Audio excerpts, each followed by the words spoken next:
Hobbies are a way we find meaning in life. They are what we do simply because we need to, not for money, not for recognition, but for the feeling it gives us. Once something calls to us in that way, we give ourselves to it entirely. Usually, hobbies are harmless, but sometimes they take us somewhere we were never meant to go. Somewhere something else was already waiting. Welcome to Mr.Telgou's Horror Stories, and this is Boar.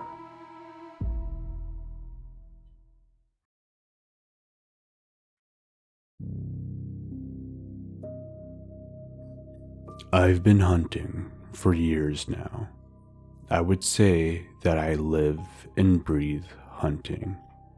There's something about being in the wild, setting up stealthily, and waiting for your prey to wander close enough to take action.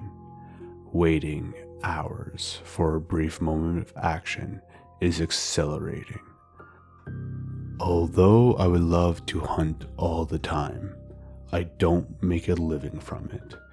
I have a family to provide for, so my hunting is limited by work, my family, and the seasons. But every moment I can, I will take the opportunity to hunt. It was boar season, and I've been eyeing a new night vision scope for my rifle. My hunting friends and I prefer hunting boar at night, and this year I wanted to upgrade my gear. I ordered it months ago, and it finally came in that week. Perfect timing before the weekend, where I had plans to hunt. However, due to everyone's schedule, instead of starting on a Friday, the day the event took place, we made plans instead on the Saturday and Sunday evening. Although we made those plans to work with everyone's schedule, I had no plans that Friday night. So I decided to do some solo hunting that Friday evening to try out my new scope. I brought all my gear to work so I could head straight to my hunting spot at the end of my shift. I didn't want to stay out too late.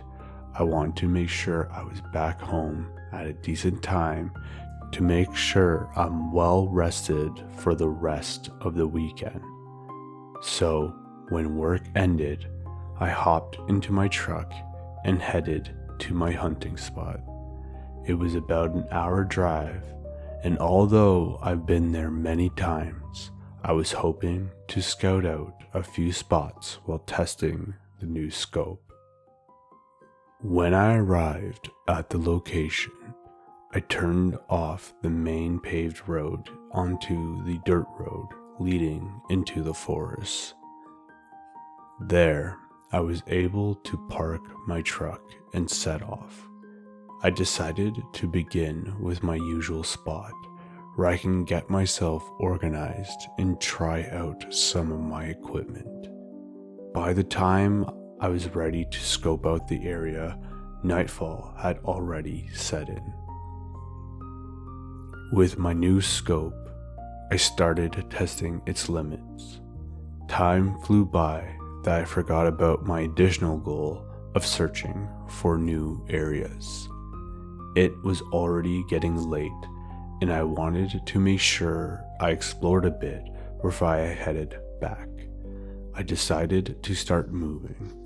I moved slowly and carefully to not be noticed by the wildlife, just in case I spotted an animal, specifically a boar. While trekking, I came across a spot that looked promising, a good vantage point with good visibility. I made it to the spot and began to look around. As I was checking my surroundings, I can hear something faint, not too far from me. It was hard to tell exactly what it was. I remained alarmed as I kept scouting around. However, the noise was getting louder and moving in my direction. I waited, focusing on listening, and then I heard it clearly. It sounded like a young woman pleading for help. Help me. My stomach dropped and my heart started racing. What was she doing in the middle of a forest at night during hunting season? My instincts told me to run towards her and help her, but something else told me to resist the urge and proceed with caution. The voice, in short increments, kept repeating the same words, "Help me." Looking through my scope, I was looking in the direction of the voice. I scouted the entire area and I couldn't see anyone or anything. A dark feeling crept over me, and my eagerness to find this person sharpened into desperation. I started to carefully maneuver myself to get a different angle. Then I spotted something with my scope. It looked like a small mass of some sort, but it was wobbling, moving almost in my direction. Was it a boar? I wondered, but boars don't talk. Maybe another animal got hold of a girl and dragged her into the forest. I kept going through scenarios in my head, but all of them were absurd and didn't make sense. All I knew that someone was crying for help, and I needed to help them. As I heard another cry for help, I bent to my knee to stabilize my position. But mid-sentence, I cracked a twig, and the cry for help was cut short. Help. There, through my scope, I can see two glossy eyes staring at me. It was not a boar, it was not another animal, and it was not human. It did have a humanoid shape, with no fur, no hair, skinny, and down on all fours. Its head tilting at an angle that felt instinctual, like something listening, locking in. I was trying to stay as still as possible while keeping my eyes on it through the scope. It wasn't moving, and neither was I. It rotated its head back to center, with its big gleaming eyes still facing my direction. Then its mouth opened. A young girl's voice came out. Help me. This thing was mimicking human voices. Then it dawned on me. It was luring me. At that point, I knew I was in danger. This thing was a predator, and it's hunting for people. I knew I had to get out. While keeping an eye on it through the scope, I tried to make my way to the trail and to follow it back to my truck. It was difficult to navigate while watching where I was going, staying quiet and keeping an eye on this thing. I had to leave, but I couldn't be too hasty and make noise. So I moved in fragments. A few steps towards the trail, then back to face that thing, then the trail again. I was making my way back, little by little.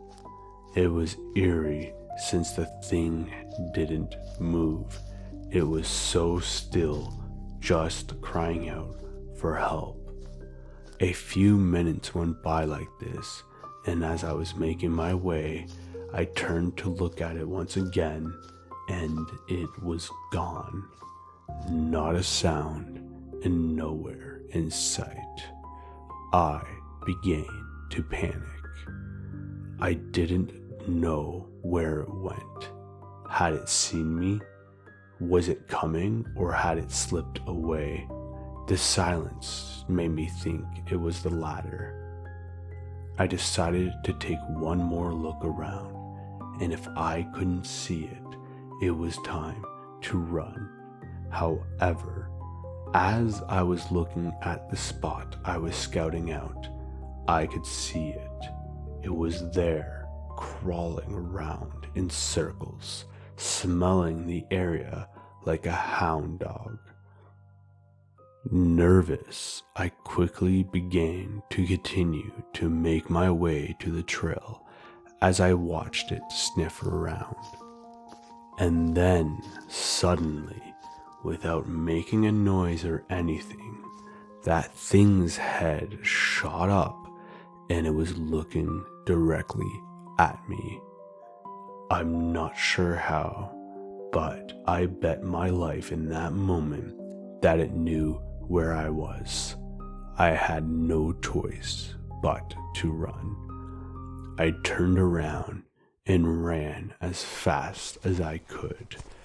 I made it to the trail and began to follow it to my truck. As I was running, I can hear shuffling in the forest beside me. I turn to look and I can see the humanoid creature running on all fours, parallel to me. Its eyes were locked on me. In a moment of panic, I took out my side pistol in desperation while running, turned the safety off, and shot around in the ground. I saw the creature jump high in the air and away from me.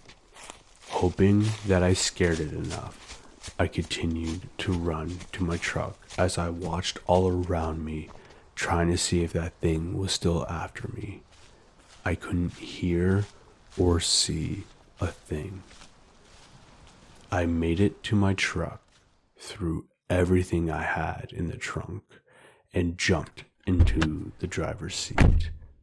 I immediately locked the doors, my hands shaking as I fumbled for the ignition. I took a deep breath to calm down and listened. Dead silence.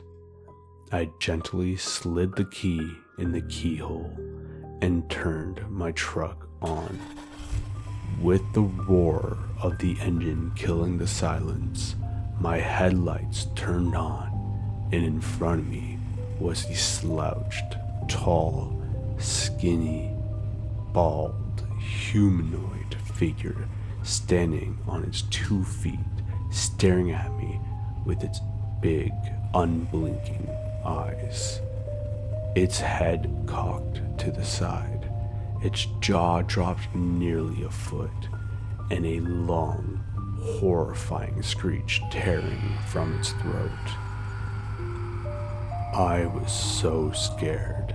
My fight or flight mode kicked in. I turned the gear to drive and pressed heavily onto the gas, accelerating right at it. Just before we made contact, it darted out of the way.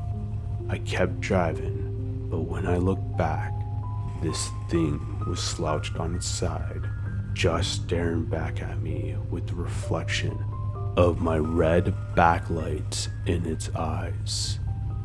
I drove until the darkness swallowed everything behind me. When I finally hit the main road, I didn't slow down. I didn't breathe right until I saw streetlights. I never went hunting that weekend. My friends asked why I bailed, and I told them I wasn't feeling well. I never told them the truth. I'm not sure I could say it out loud without sounding like I lost my mind. I still hunt, but never at night and never alone. I don't know what that thing was. I don't know how it mimicked that voice, or why it was out there, or whether it's still out there now. What I do know is that it was hunting too, and that night I was the prey.